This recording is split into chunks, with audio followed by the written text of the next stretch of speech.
છોટાઉદેપુરમાં લંપટ શિક્ષક બોલ્યો ભાન, ધોરણ 9માં અભ્યાસ કરતી વિદ્યાર્થીનીને કર્યા શારીરિક અડપલા, ફરિયાદ બાદ હેવાન શિક્ષક ફરાર.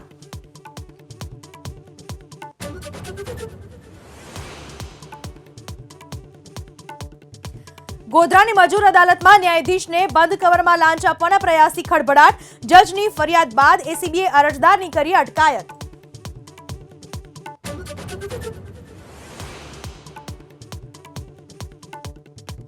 સુરતના અડાજણમાંથી ઝડપાયો બાંગ્લાદેશી, બોગસ પુરાવાના આધારે ભારતમાં કરી ઘૂસણખોરી, એસઓજી આરોપી મોહમ્મદ ફકીરની કરી ધરપકડ.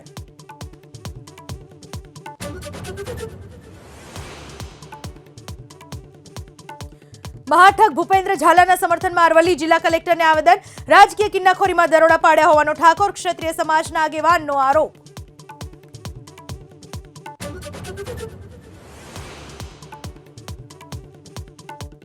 જમ્મુ કાશ્મીરમાં આતંકવાદ સામે મોટી કાર્યવાહી, લેફ્ટનન્ટ ગવર્નર મનોજ સિન્હાએ 2 સરકારી કર્મચારીઓને કર્યા બરતરફ, આતંકવાદીઓ સાથે સંબંધ હોવાનો આરોપ.